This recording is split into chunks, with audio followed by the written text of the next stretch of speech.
Hi and welcome. In this video I'm going to talk about 5 things about Mars and Gemini, and I'm going to expand a little bit on each point, and some of it might overlap a little bit, but I try to sort of cut it into 5 separate-ish points. So the first point is Mars and Gemini is versatile. There's a lot of versatility in the way that they do things.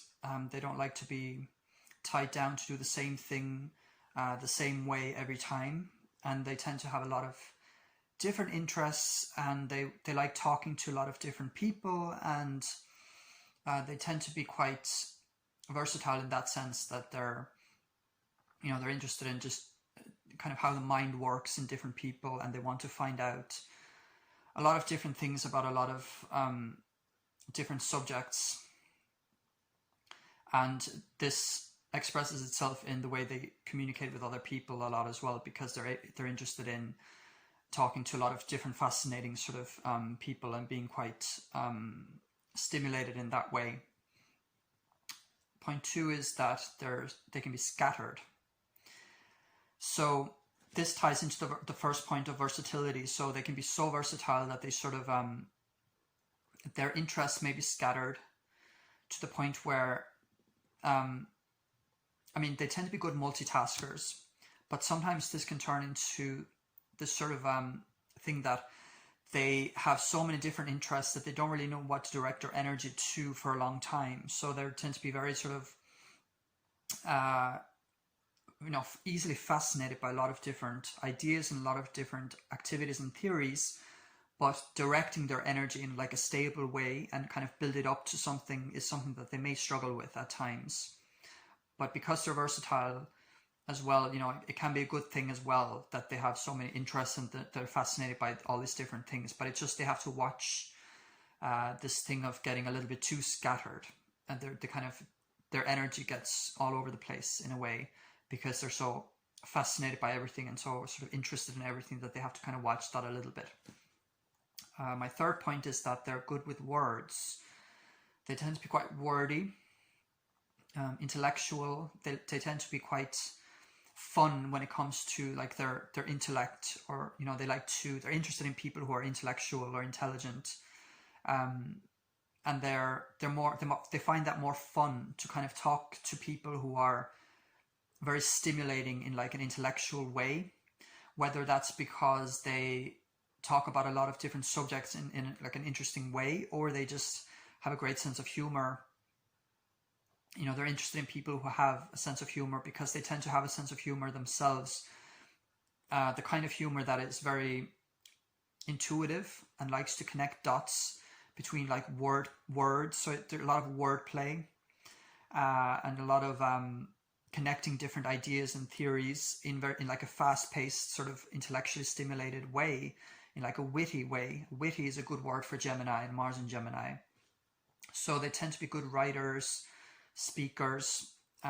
They can be scattered with that as well, so they may not be very focused with what they're talking about, so they may kind of go all over the place at times. But they're definitely people who like to chat when it comes to, or chat in a way that is very witty and a lot of wordplay. I actually have Mars and Gemini, so I can know from experience that I like wordplay, and I like sort of when a word reminds me of another word and it's kind of funny in the moment. I can't think of any examples at the moment, but it's kind of it's that kind of thing, kind of that wordplay, and the kind of a lot of different words being used in like conversation, and like seeing connections between different ideas and different words, and kind of it's very intellectual in that sense. This kind of leads me on to my next point, which is that they need a lot of communication and back and forth. So Mars and Gemini likes to chat a lot. They tend to put their energy, which is Mars, into communication and kind of a back and forth between people. So that's the Gemini. So this can lead to someone who may be good at debating, if they choose to do that, to kind of if they have an opinion about something, even if they don't necessarily believe in the opinion 100%, they can still kind of convincingly bring the point across in in my case, it's especially the case if I'm with a friend. I feel more comfortable with a friend. I'm not going to be I'm not good with public speaking in terms of, funnily enough, I'm making videos, so that's kind of funny, but I'm not good with debating to like a large audience, but I can be very communicative and expressive and debating, I don't know what you call that, like I can be a debater when it comes to my friends or people that I feel really comfortable with. I can be very communicative. I get a lot of energy from that expression, that communicative energy, and that expressing myself with words. So I do find Mars and Gemini needs a lot of chatting. There's someone who, you know, instead of just doing stuff with their friends, you know, they're really the people that may want to just really just chat with their friends, their people that they're close to, whether that's in person or online. They can be good with online chatting, in terms of they need a lot of communication, whatever form that takes, and they put their energy into that. And finally, point 5 is that they have a lot of nervous energy. So this is interesting because Mars and Gemini gets bored easily and they need lots of stimulation. But in terms of the way it expresses itself in me, for example, is that I actually get overstimulated easily as well. I need a lot of stimulation, but I also get overstimulated easily. Could just be my own version of Mars and Gemini, but it's kind of like this case of that you need to be stimulated, but you also, your energy goes all over the place, and so you can get kind of burnt out easily because you're putting your energy and your thought, your thinking into so many different things that after a while it can burn you out, and it can you can get overstimulated. But you need stimulation. Mars and Gemini needs stimulation because it's something that they can put their energy into. It's something that they can they can use in order to become like intellectually stimulated, especially. So they can burn out, they can overdo things, and they can be bored easily.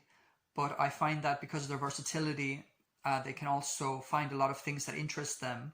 So there's always something that can kind of keep them busy.